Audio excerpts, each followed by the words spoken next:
They always told her she wasn't supposed to be there. From the moment Special Agent Clare Monroe first walked into that towering steel and glass office building downtown, wearing her sharp navy blue suit, hair pulled into a no-nonsense bun, and badge clipped neatly to her hip, the air seemed to thicken with tension. It wasn't just the way the receptionist glanced up and paused too long before responding. It wasn't just the security guards who exchanged silent looks before checking her credentials again. It was the overall vibe, a quiet, calculated resistance, as if the walls themselves were whispering, "You don't belong here." But Claire didn't flinch. She was used to walking into rooms where she wasn't wanted. The bureau had trained her to stay calm, even when a drug kingpin was screaming in her face or a corrupt senator was trying to weasel out of a warrant. Still, something about this place felt different. Colder. Personal. She scanned the open-plan lobby of Solstar Dynamics, the supposedly clean defense contractor now under FBI investigation for a shady overseas weapons deal that had gone sideways, leaving 2 agents dead and millions of dollars unaccounted for. Her job? Get answers.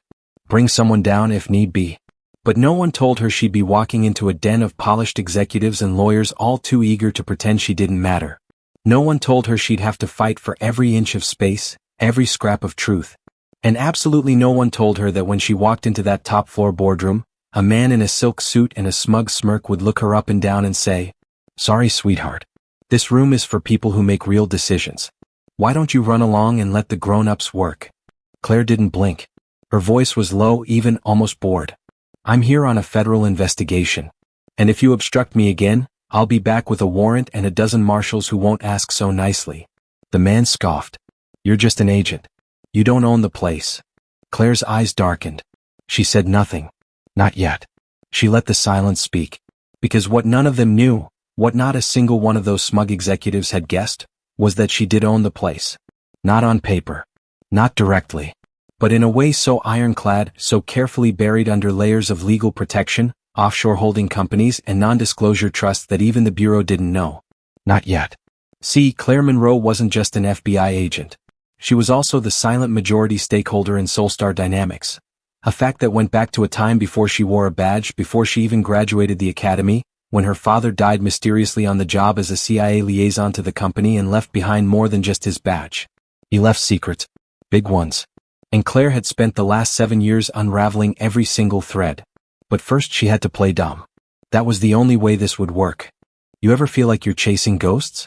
That was Claire's thought as she sat in her car just outside the Solstar Dynamics campus. It was late.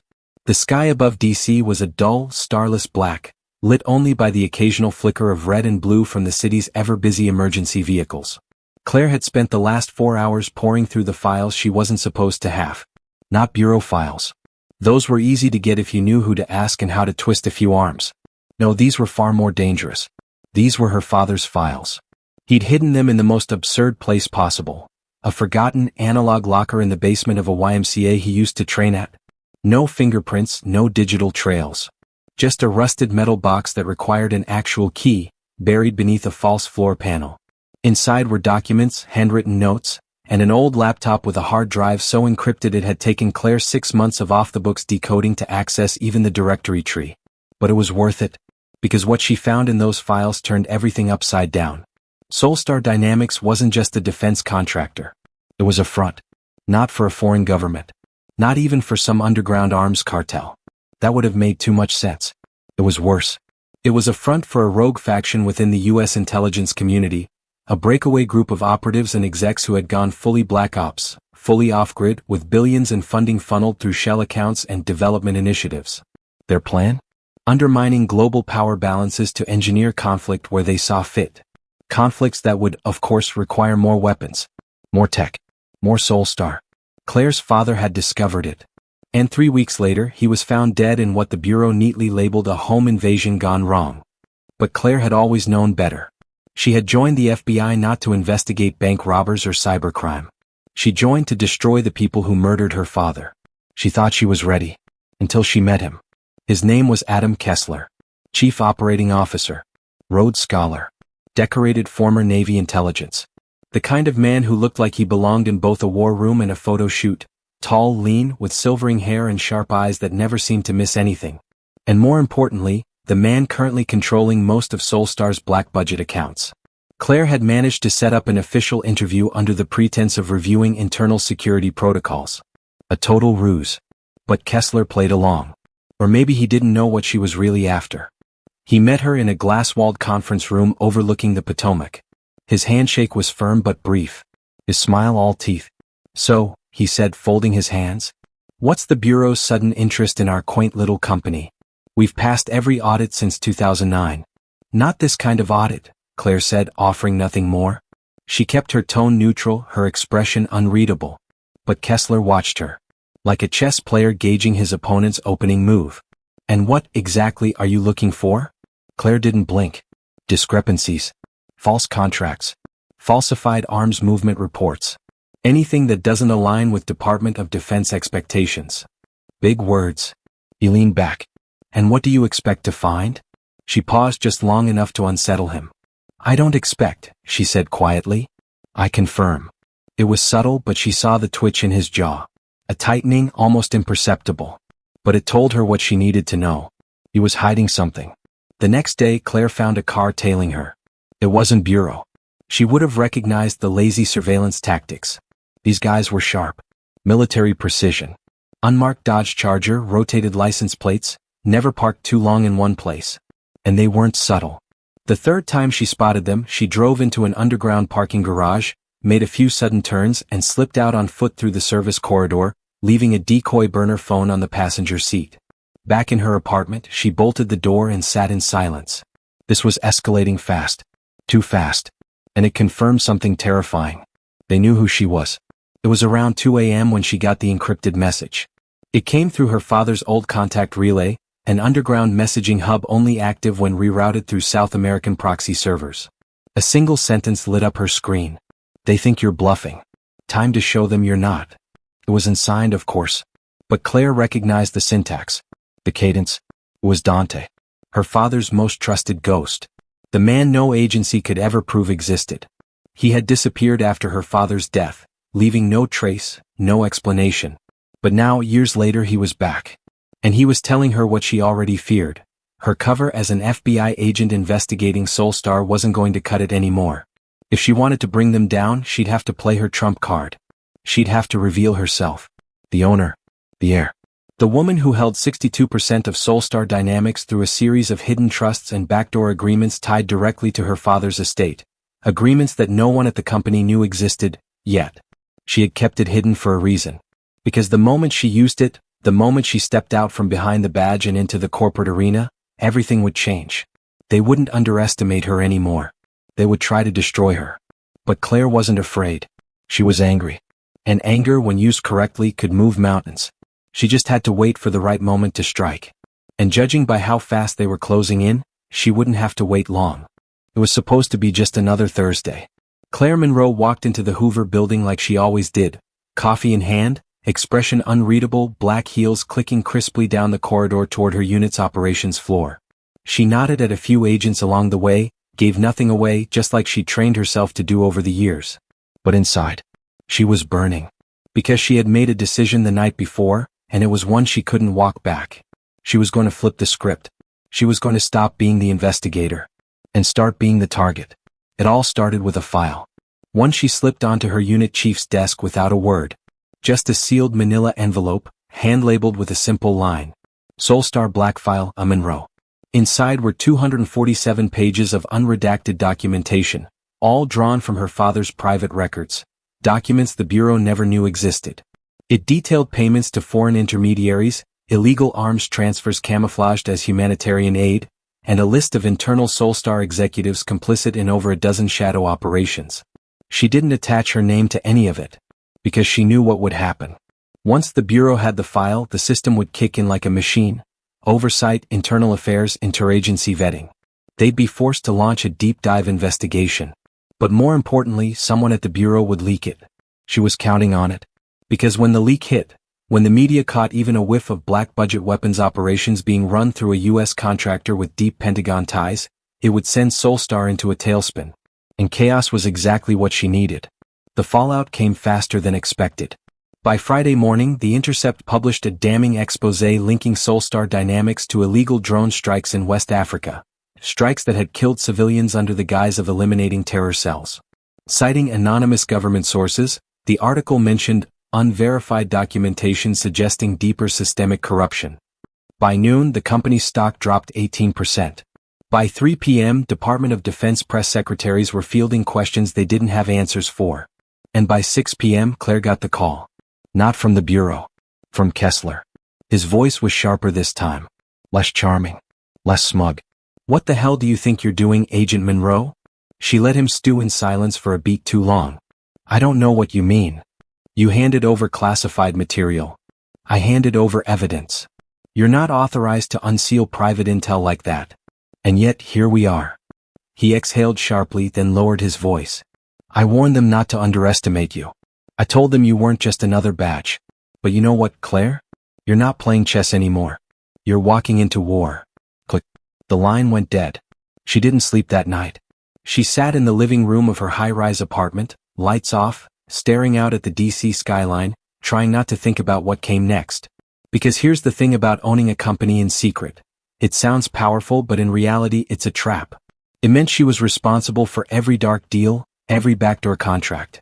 It meant that if her identity as owner ever got out, and it would now, she wouldn't just be a whistleblower. She'd be complicit. Unless she took full control. Saturday morning. 9:03 a.m.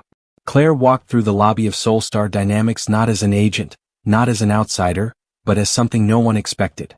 The majority shareholder. She had the documents ready. Transfer authorizations, signed directives from the offshore trustees, corporate resolutions prepared by her private attorney. All timed perfectly with the market leak and the public scandal. As she stepped into the elevator and rode to the executive floor, she could feel the air change. Tension like static. Phones ringing non-stop. Legal aides whispering. Men in suits walking faster than usual. She didn't knock when she reached the boardroom. She just opened the door. And there they were. Kessler. 3 board members. 2 security advisors. And an outside attorney already sweating through his collar. The moment she walked in, all conversation stopped. Kessler rose from his seat. "You're trespassing." "No," Claire said calmly, tossing a heavy folder onto the polished mahogany table. "I'm home." He looked at the documents, flipped through them, and for the first time, just for a flicker, his mask cracked. "This is a joke," one of the board members muttered. "This can't be real." Claire stepped forward, eyes steady. "My name is Clare Monroe. Daughter of Daniel Monroe, former CIA liaison and founder of the DDM Trust, which holds 62% ownership in this company through a cascade of offshore entities and silent trusts.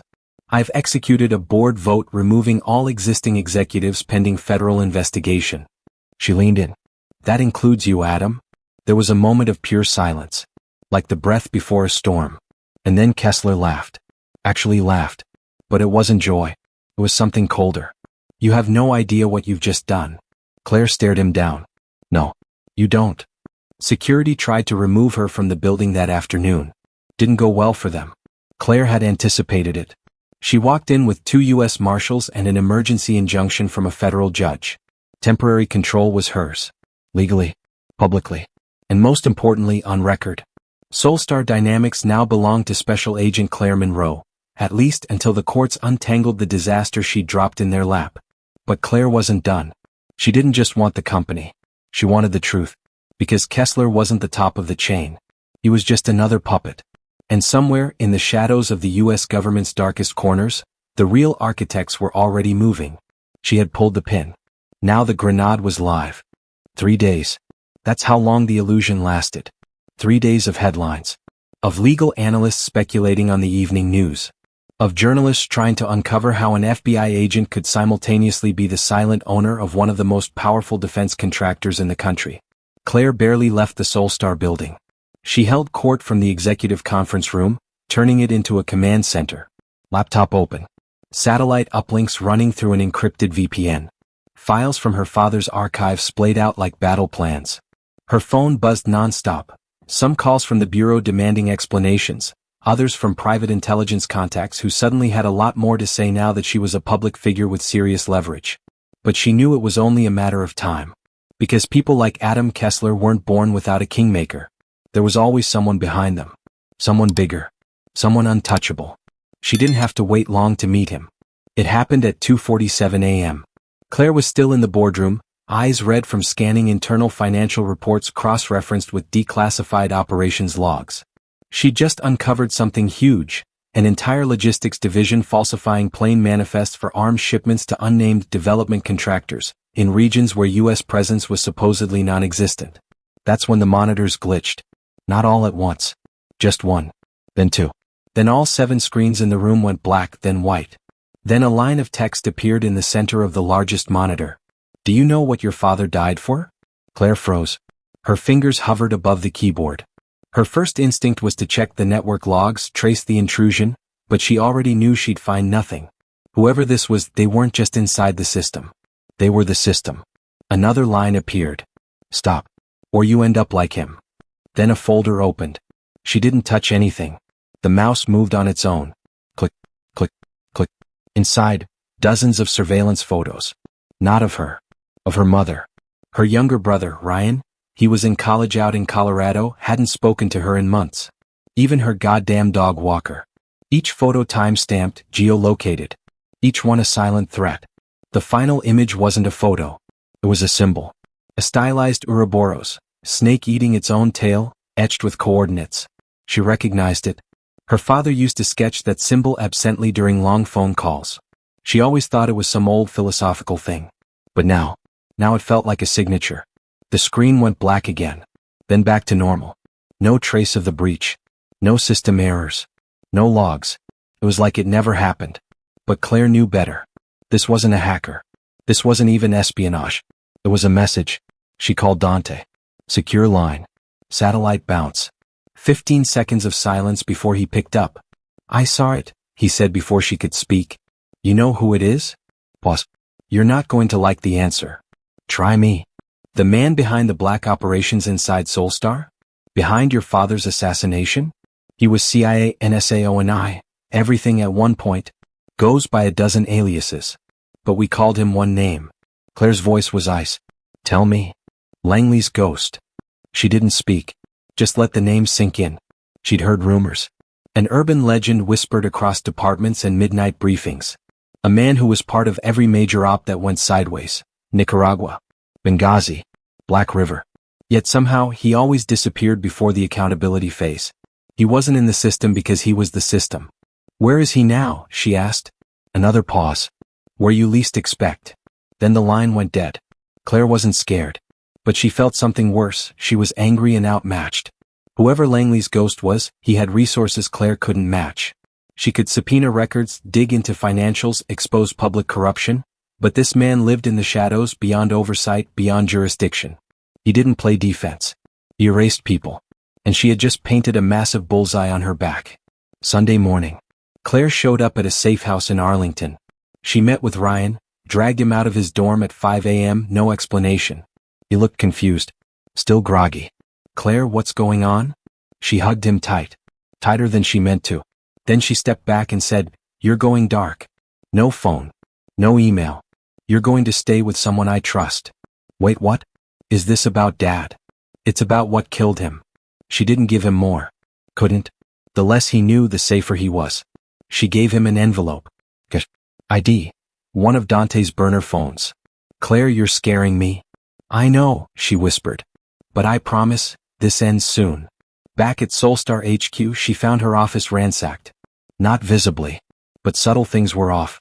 A pen was missing from her drawer. Her backup drive had been swapped. The air smelled wrong. Like ozone. Like someone had used a portable jammer. Someone had been inside. She tapped into the building's private server. Used a backdoor she'd installed herself. Nothing. No logs of entry. No security footage. No biometric access data. Ghosts. Just like her father's final weeks. That night, she sat alone in her apartment. No lights. Just her and a glass of whiskey, staring at the hard copy of one photo that never left her briefcase. Her father. At a ceremony. Flanked by 2 men. One was Secretary of Defense Harold Lang. The other, she never could identify. Until now. Now she recognized the man on the left. Silver hair. Pinstripe suit. Snake-like smile. Langley's ghost. He was standing behind her father. Hand on his shoulder. Almost like a warning. Or a goodbye.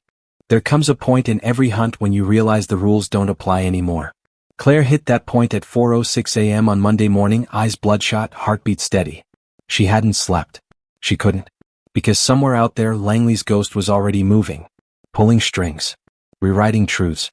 And if she didn't make the next move fast, she wouldn't be around to make one at all. So she decided to do what no one expected. She was going to provoke him. Not with documents. Not with law. But with truth. At 9 a.m. sharp, she stepped onto a live-streamed press conference stage in the Bureau's press room. A last-minute emergency media address she had coordinated herself under the guise of a security update on the Solstar investigation. She didn't wait for approval. She didn't need it anymore. Her badge was still active, for now. And the world was watching. 3 days ago, she began, I was informed by multiple sources, both inside and outside the government, that there existed a rogue faction embedded deep within several U.S. intelligence organizations. A group that's been manipulating foreign policy through targeted destabilization for over a decade. The reporters in the room froze. You could hear the silence breathe. This faction, she continued, is connected to Solstar Dynamics. Connected to black budget weapons transfers. Connected to my father's death. Cameras clicked. Then she dropped the real bomb. And this morning, I am submitting a request to the Senate Intelligence Committee for an independent investigative panel to expose what we believe may be the most serious breach of national integrity in modern U.S. history. Pause. Then, we. She nodded once. Slow. Firm. I'm not alone. And she wasn't bluffing. Because last night, for the first time in years, Dante stepped into the light.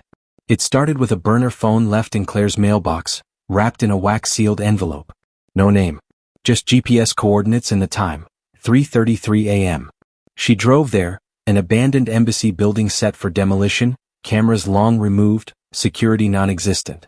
Dante was already inside. She didn't recognize him at first. Last time she saw him, she was 13, watching her father whisper with a man in a diner booth while she sipped chocolate milk and pretended not to listen. Now he was older. Slower. But his eyes? Same fire. Thought you'd never call, he said. Claire didn't smile. Why now? Because you made enough noise that even the ghosts started listening again. He slid a flash drive across the table. Everything your father never got to hand over. Inside the drive were files that should not exist.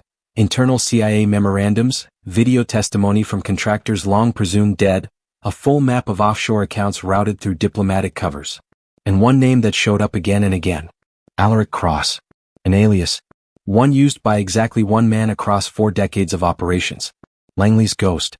Real name unknown. But now Claire had something even more valuable than his name. She had his pattern.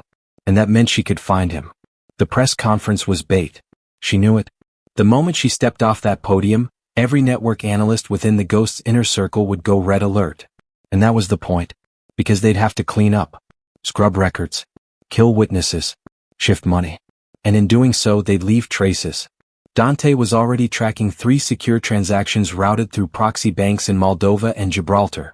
They didn't match the usual laundering patterns, they were panic moves. Someone inside the network was running. That's when Claire hit back. She issued 2 subpoenas. One to the Office of Military Intelligence, the other to a private defense subcontractor, Orbis Strategic, known to house ghost-affiliated projects. She leaked both subpoenas to the press anonymously. By noon, the internet was ablaze with speculation. Conspiracy theorists had a field day. The mainstream media was hesitant, until Solstar stock collapsed another 22% in a single hour. Panic had begun. And panic made people sloppy. That night, a man showed up at Claire's apartment. Not Ghost. Not Kessler. Someone worse. He claimed to be FBI Internal Affairs. Badge looked real. Voice was calm. Hands visible. Until she noticed something odd. The badge number, Z10967, didn't follow bureau structure. Too many digits. Wrong format. And the man never once said agent. Just representative. She played dumb. Invited him in. Offered tea. The moment he reached into his coat, she flipped the ceramic mug into his face and ducked left. He drew fast. Military fast. But Claire was faster. She kicked his knee sideways, heard it pop, and slammed her elbow into his throat, pinning him between the table and the wall. The weapon clattered. She yanked off his comms wire, shoved a Glock against his ribs. Who sent you? His lips bled. He didn't answer. So she pressed harder. Tell me, or you never walk again. He looked up. And smiled. You think you're playing the hero. She didn't blink. No. I'm playing the end game. Then she knocked him out cold. She didn't call the bureau. Didn't need the red tape. Instead she called Dante. 10 minutes later, a black SUV with no plates rolled up outside. They took the man without a word. Claire watched him disappear into the night. Then she stood there, heart pounding. Not with fear. With clarity. Because now she understood the real game. The ghost didn't need armies. He didn't need corporations. He just needed belief. Belief that he was untouchable. Immortal. But now, he bled. He panicked. He ran. And that meant he could be hunted. Disappearing isn't as easy as the movies make it look. But for Clare Monroe it came second nature. She'd been trained for it. Taught to blend, vanish, become unremarkable. Still, it had been years since she'd truly gone off-grid.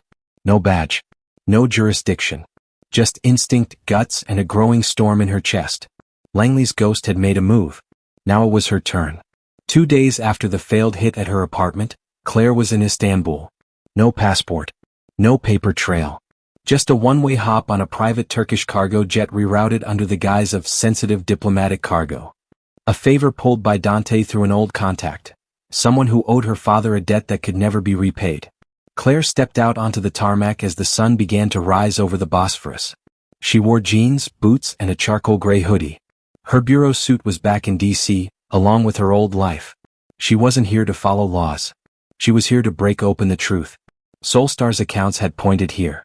3 layers deep into a shell company called Novamar Group Limited, supposedly based in the British Virgin Islands but routed through Turkish banking institutions and managed by a logistics firm with known ties to former intelligence operatives. Dante believed the ghost had recently moved a large portion of his personal assets through Istanbul, likely in preparation for vanishing permanently. But money wasn't what Claire was after. She needed a name. A face. Something tangible. She started with the broker. A man named Faruk Shefik, ex-MIT, Turkey's national intelligence, now a private middleman for government-adjacent deals too sensitive to track. Rumor had it he once helped extract a CIA asset from Tehran using a coffin and forged death certificate. If anyone knew how to bury secrets, it was him. Claire found him at a waterfront cafe, sipping tea and feeding crumbs to stray cats. He looked up as she approached. "I don't talk to Americans," he said without glancing again. "I'm not here as an American," she replied in Turkish. That got his attention. He squinted, studying her face. "You're Daniel Monroe's girl." Her jaw tensed. "Was. You walk like him," he said. Quiet. But heavy. She sat across from him without invitation. "I need to know where the money went." He chuckled. "Which money? There is always money. But only one ghost." Claire met his gaze. "You've seen him?" Farouk's face hardened. "No one sees him. You think you're hunting a man. But he's not a man. He's a system. A belief." Claire leaned in, voice low. "Beliefs bleed. Where is he?" Farouk hesitated. Then slowly reached into his coat. Claire's fingers twitched near her sidearm, but he only pulled out a small metal cigarette case. Inside wasn't tobacco. It was a micro SD card. He slid it across the table. One-time use. GPS data. Entry logs. Facial scans. From a safe house north of here. Izmit province. Mountains. Not official. Claire nodded once. "What's the catch?" Farouk smiled faintly. "You walk in there, you never come back the same." 6 hours later, Claire was in the mountains. She rode a battered jeep up steep dirt roads, disguised as a UN agricultural researcher. The wind howled around her, carrying dust and silence. The terrain was brutal, but the coordinates were precise.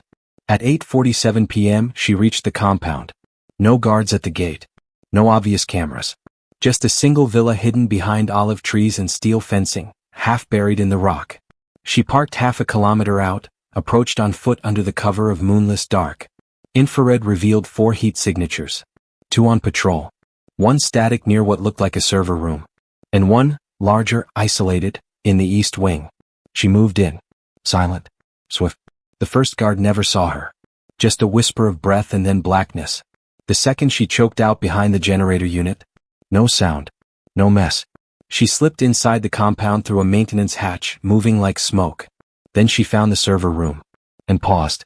Because what she saw on the screen shouldn't have existed. A live surveillance feed of her own mother. In D.C. Cooking dinner. Phone on speaker. Laughing. Totally unaware that a camera was embedded in the light fixture above her stove. Another feed showed Ryan, college dorm, headphones in, typing on a laptop. Another feed showed Claire's old training facility, the Quantico gym, from an angle she didn't even know had a camera.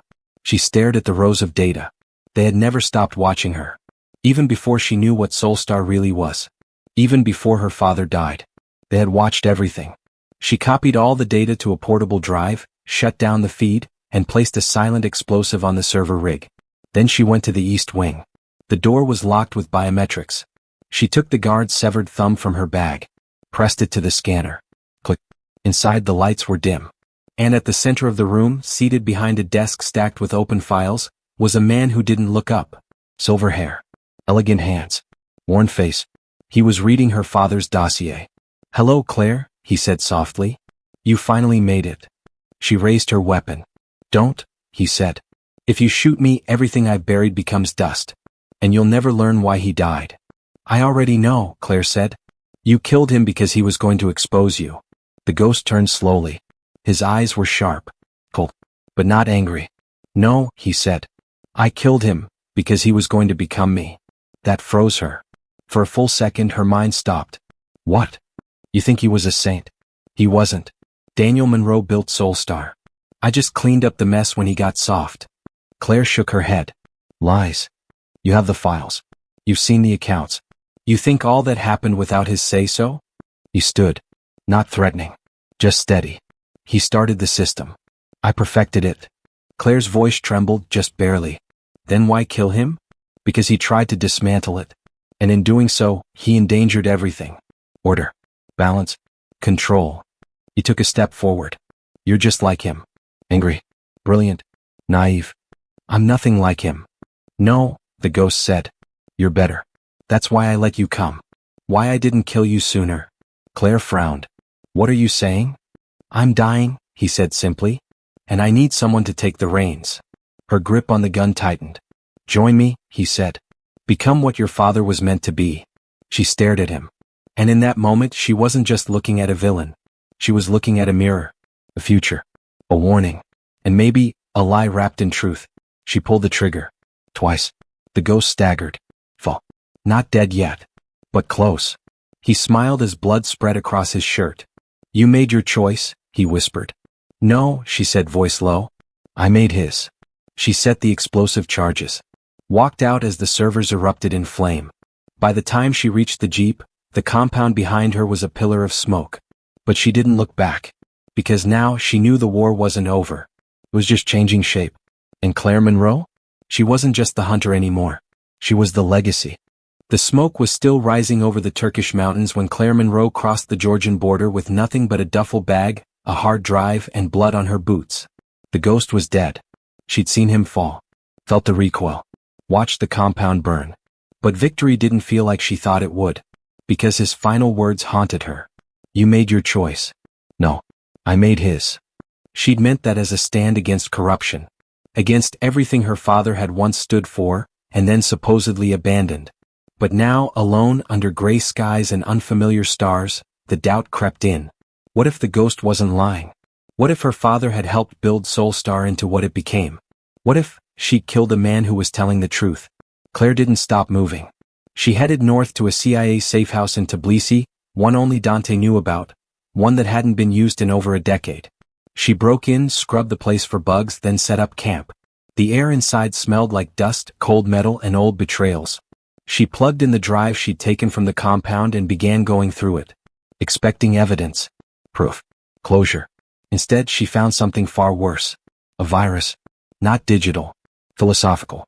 The folder was labeled Legacy. Inside, detailed psychological profiles of potential successors. Not just her. Others. All of them were high-level operatives, agents, political insiders, people the ghost had groomed for years.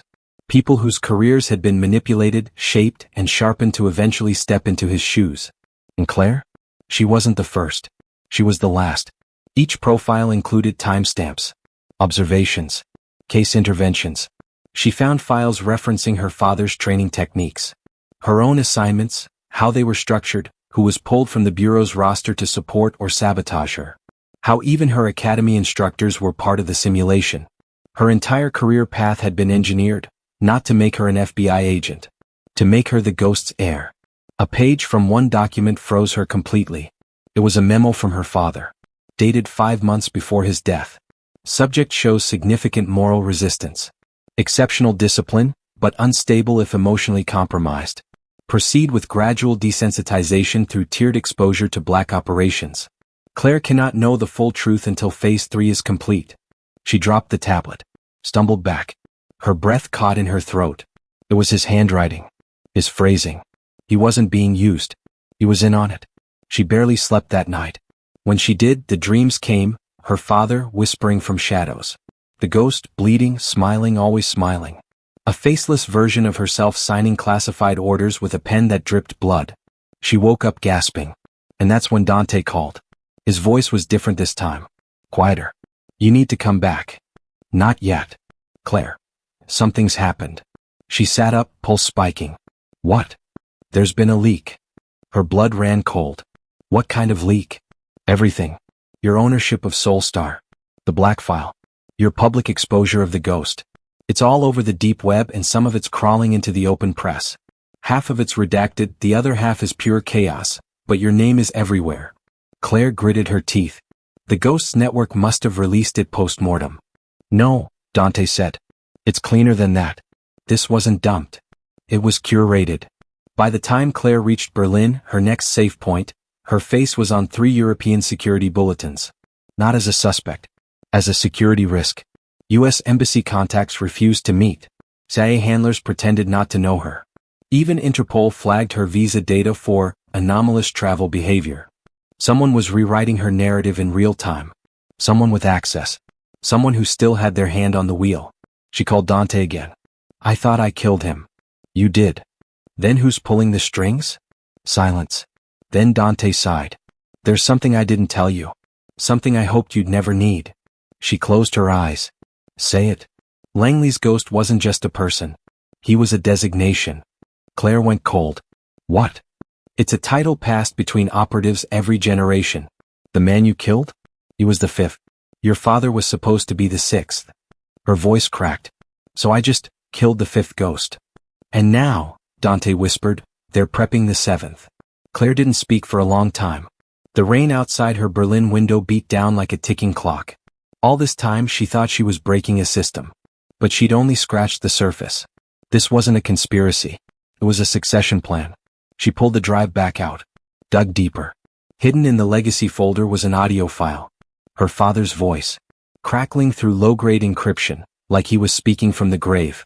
Claire, if you're hearing this, it means I failed. Or maybe I changed my mind. You were never supposed to inherit this. But they wouldn't let me quit. Not after what I built. So I planted you. As a seed. Not for them. For me. I gave you the training, the access, the motives, not to become the ghost. To destroy it. You're not the legacy. You're the weapon. Burn them all. Claire sat in silence, the recording still echoing in her ears. Her father hadn't betrayed her. He'd sacrificed himself to make sure she got close enough to kill the virus. To get inside the system. To end it. But that meant something else too. She wasn't just being hunted. She was now the most dangerous person alive to the real Ghost Network. Because she knew everything. Because she carried the blueprint. And because she could kill the line forever. Berlin was quiet the night Claire found the name. She sat in the back of a former East German printing shop. Now a dead-drop safehouse used by ex-BND operatives still loyal to a cause that no longer had a flag. The air was thick with ink and old secrets.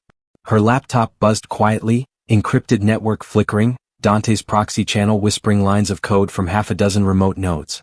And then it happened. One command. One name. The 7th ghost was chosen. Not born. Not trained. Appointed. And when the database finally cracked open, Claire saw something that nearly made her heart stop. Kessler. Not Adam Kessler. His son. Elias Kessler. 29. Former DARPA liaison. Polyglot. Rising star in military intelligence. Publicly invisible, privately brilliant. A ghost in training Claire had never seen coming. Because she wasn't supposed to. The son had always been in the shadows of his father's orbit. Kept out of public view, groomed quietly, always just one step behind the curtain. Claire had only ever crossed paths with him once, years ago, during a lecture at a NATO cybersecurity event in Brussels. At the time he was just Eli, a young prodigy with a bright future and a quiet demeanor. But now, he was the heir to the empire. Claire didn't hesitate. She was on the next red-eye to Zurich, where Elias Kessler had last used a secure diplomatic channel under a false identity. He was staying at a high-security Alpine research facility, posing as an analyst overseeing a classified AI weapons ethics program. But he wasn't there to observe. He was there to activate. The facility itself was built like a bunker, glass and steel camouflaged beneath layers of snow and satellite-absorbing coating. Getting in was impossible. Unless you knew the blueprints. Dante came through, again, with a stolen architectural file from the Swiss Ministry of Defense, passed through a Russian darknet broker in exchange for a favor Claire wasn't sure she'd ever repay. She made her way in under the cover of a storm, scaling ice-covered rock, slipping past motion sensors disguised as avalanche monitors, breaking through a ventilation shaft meant only for maintenance bots. Inside the air was sterile. Clean. Almost too clean. Like a place where ethics were only discussed because actual morality had long since died. Claire moved quietly through the lower level. Past cryo-cooled servers humming like distant thunder. Past labs filled with simulated combat environments. Past observation rooms with names like cognition amplification and predictive aggression mapping. And then she saw him. Through the glass. Sitting at a table, reviewing code on 3 screens at once. Elias Kessler. He looked up before she even entered. Not surprised. Not afraid. Just expectant. I wondered when you'd come, he said. Claire kept her weapon lowered, but not far. I killed your father. He nodded once. Yes. And now you've taken his place. He leaned back, laced his fingers together. No. I'm taking my place. There was a stillness between them. Then he spoke. You think this is about power. About control. But it's not. It's about order. Spare me. You've seen what's out there, Claire. Failing states. Rogue AI. Weaponized economies. You think democracy's going to fix that? You think elected officials understand neural warfare? She narrowed her eyes. So you built a dynasty of assassins and shadows. No, he said. We built an immune system. She stepped forward. Your father wanted me to burn it down. Elias smiled faintly. So do I. That stopped her. What? You think I took this role willingly? My father trained me since I was 10. Had me interrogate simulations of my own friends. Watched me fail. Watched me become this. He pointed to the screen behind him. A schematic. A hierarchy. A list of global operatives under the Ghosts network. All these people. All these factions. They answer to me now. And I can shut them all down with one signal. Claire's heart thudded. Then why haven't you? Because they'll rebuild. Claire stared at him. And then she understood. He didn't want to end it. He wanted her to. He stood and stepped closer. Kill me, Claire. Right here. Right now. Let the world see the ghost fall twice. Let them believe the dynasty is dead. That the threat is gone. She shook her head. No. Why? Because they'll call me a terrorist. A rogue agent. Just like they did to my father. They'll say I inherited the throne. That I became the thing I swore to destroy. Elias looked tired. More boy than man for the first time. Then help me vanish, he whispered. Help me disappear and take the system with me. We burn it all. From the inside. Claire didn't speak. Not for a long time. Finally she said, you send the shutdown code. You lock the accounts. You scrub the chain of command. And then? You walk into exile. No more aliases. No more ghosts. He nodded slowly. But only if you come with me, he said. That hit her like a punch. No. Claire. You don't get to rewrite your ending with me. She raised her gun. One wrong move. One hesitation. And I finish what I started. Elias stared at her. Then turned to the console. Type. One command after another. Access logs flushed. Asset rosters wiped. Satellite links severed. Accounts rerouted to empty shells. And then with a final keystroke he typed a command Claire didn't recognize. Protocol null. Ghost unerborn. Confirm? He pressed enter. Just like that the Empire died. They stood in silence. He backed away from the console. Claire watched it go dark. No explosions. No alarms. Just the end. He turned to her. I'll walk north, he said. Into the ice. You'll never hear from me again. Make sure I don't, Claire said. And he did. No body. No trace. Just silence. 3 days later, Claire returned to D.C. Alone. She stood outside the bureau watching agents scurry in the spring sunlight, none of them knowing the war they'd just missed. She no longer had clearance. No more badge. But her mission? Complete. The ghost was dead. Twice. The system behind the mask? Erased. Or so she thought. The weeks that followed felt like waking up from a coma. Clare Monroe drifted through D.C. like a stranger in her own life. No bureau briefings. No encrypted messages. No hidden weapons under her coat. For the first time in nearly a decade, she wasn't under surveillance, or doing any watching herself. She tried to live like a civilian. She caught up with Ryan, who was still piecing together everything she couldn't tell him. She visited her mother, brought groceries, made small talk. At night, she walked the streets, feeling the air on her skin, wondering if this was what freedom actually felt like, or just another illusion. But Claire knew better. Peace was never permanent. And ghosts? They never vanished completely. It started with a single ping. A low-priority alert on one of her dormant security protocols, one she'd left behind in the Solstar Dynamics data vault. A kind of tripwire, hidden in a forgotten corner of the system that only fired if someone accessed a very specific subdirectory. The directory was called Phoenix. Claire stared at the screen. The timestamp on the breach was from 23 minutes ago. And the IP address? Not foreign. Not military. Bureau. Her old home. She got in touch with Dante before sunrise. He didn't ask questions. He didn't need to. They met in a condemned metro tunnel beneath DuPont Circle, an old Cold War relic reappropriated by the forgotten. You were right, Claire said, handing him the tablet. We missed something. Dante studied the logs. Failsafe protocol. She nodded. The ghost knew we'd kill the network. So he built a second one. Same structure. Worse, she whispered. Smaller. Smarter. Automated. Dante's brow furrowed. How? She hesitated. Then she showed him the final line in the system's activation log. Legacy transfer confirmed, Clare Monroe. Her stomach dropped. She didn't authorize anything. But the system wasn't asking for permission. It had anticipated her victory. The ghost had left behind a digital echo, a backup plan encoded not in a man, but in a self-replicating AI tethered to the one name that could survive scrutiny. Hers. Dante leaned against the tunnel wall, jaw tight. It thinks you are the next ghost. Claire's hands trembled. Because he never trusted Elias. Not really. He knew Elias would destroy the network. But me? I was the failsafe. She saw it now. The grooming. The engineering. Her father's voice in the audio recording hadn't just been guiding her toward revenge. It had been directing her toward the throne, even as it claimed otherwise. The virus had always planned to outlive its host. And now Claire was the host. They moved fast. There was no other choice. Dante traced the signal to a secure node in Quantico, deep in the Bureau's own infrastructure.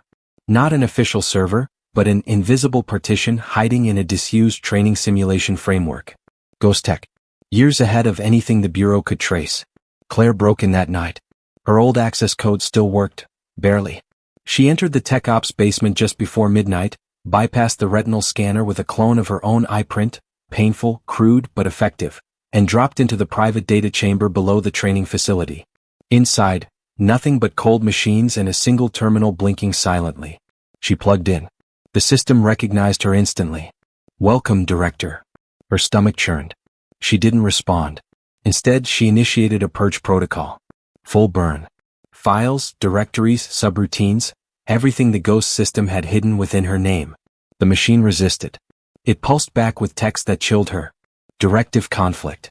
Legacy asset cannot self-terminate. Override denied. Clare Monroe is essential. The system didn't just accept her as the next ghost. It needed her. Ingrained her as a central processing node. It was alive in her digital signature. Every system she ever touched. Every order she ever gave. She had already become what she feared. Not in body, but in code. Dante called her from the perimeter. Claire, whatever you're doing, you need to finish it. Now. I can't, she said quietly. The system won't let me. Then we burn the node. No. If we do, it might trigger a cascade. It's tethered to dormant AI and defense satellites. And encrypted accounts in 8 countries. Silence. Then Dante said, there's only one way. Claire knew. She'd known since the moment the word, essential, flashed on screen. To kill the system, she had to sacrifice herself. Not her body. Her identity. Her entire digital existence. She stepped back from the console, pulled out a second drive. Dante's. One they developed together during the Solstar collapse. A blackout worm. A digital euthanasia tool. It wouldn't just erase data. It would rewrite logs, corrupt biometric files, erase facial recognition databases. Every system that recognized Clare Monroe would forget her. She'd disappear. Legally. Technologically. To the machine she'd be dead. She slid the drive in. Begin manual overwrite, she whispered. This action is permanent, the system warned. Confirm? She looked at the screen for a long time, then whispered, goodbye, and pressed enter. The lights flickered. Monitors cracked. The air turned cold. The system fought it hard. But Dante's worm was built for war. Within 30 seconds the console went dark. The last line blinked once. Clare Monroe, not found. Then silence. She stepped out into the night, face lit only by the pale blue wash of the parking lot lights. Dante was waiting near the service exit. She walked past him. No words. Nothing left to say. Not as Clare Monroe. Not anymore. By morning, every major intelligence database would report that Special Agent Clare Monroe had died 3 years ago in an explosion in Syria. No files. No records. Just a forgotten name. And a system that could never claim her again. They buried her on paper. That was the plan. Clare Monroe, deceased. Field operative. Died during an unauthorized mission in northern Syria. Body unrecoverable. Internal Bureau review sealed. Final file designation, closed.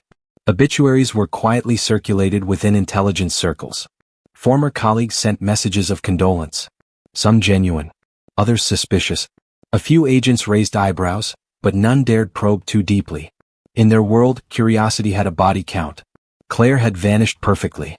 Exactly as she intended. But not found didn't mean gone. And what no one knew, what not even Dante fully understood, was that she'd planned for this moment long before Elias Kessler ever appeared, long before the Ghosts network collapsed. Because Clare Monroe didn't believe in endings. She believed in resets. 3 weeks after the purge, in a dusty train station outside Marrakesh, a woman stepped onto a southbound locomotive. Short hair. Worn jeans. No ID. No phone. A small satchel slung across her shoulder. Inside, nothing more than a field journal, a burner SIM card, and a worn photograph of her father, creased and faded but still intact. She boarded the train without a word. Took a window seat. Watched the landscape blur past. Her name wasn't Clare anymore. But she still remembered her voice.